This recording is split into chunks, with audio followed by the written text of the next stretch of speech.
Donald Trump has postponed his scheduled and planned announcement of his vice presidential pick because of this. Most reports suggest, though, it will be Indiana Governor Mike Pence. Political analyst Dallas Jones is here with what we know about the governor and also who is on Hillary Clinton's short list for running mates, because we are getting down to the wire. Good morning to you. Thank you for being here this morning. Good morning. So everyone was anxious to find out what would happen with Trump today, but it looks like we may have to wait a little bit longer. Well, the National Press Corps got a hold of it, and so it looks like it will be Mike Pence from Indiana, another fire rod, if you will, in the Republican Party, and certainly sure to turn some headlines.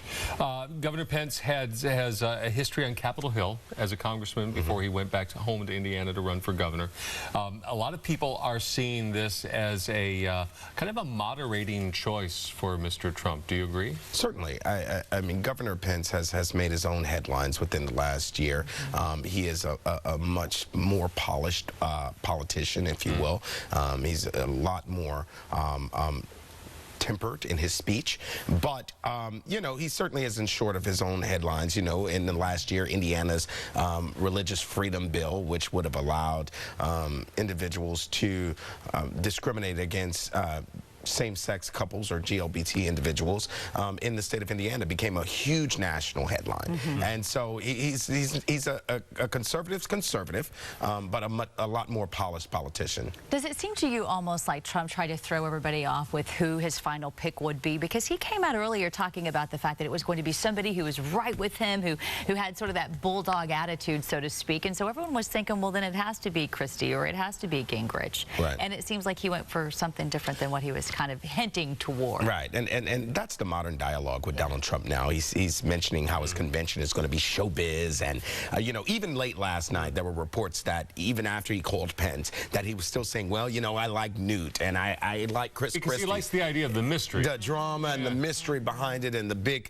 ta-da. And so certainly I'm actually surprised to see that he canceled it in the midst of what's happening in France.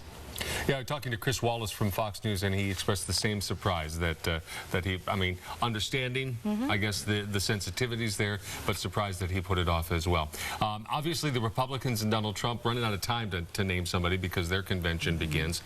Democrats Monday, right after.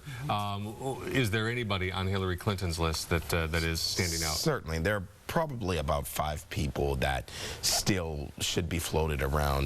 You know, Sherrod Brown of Ohio, Tim Kaine out of Virginia, Elizabeth Warren, Cory Booker out of New Jersey, and probably I would say maybe Castro or Becerra. They're still kind of out there floating. Perez and Vilsack, the Agriculture Secretary. And so while that still seems like a long list, I mean, I think she's probably withered it down to a few of those.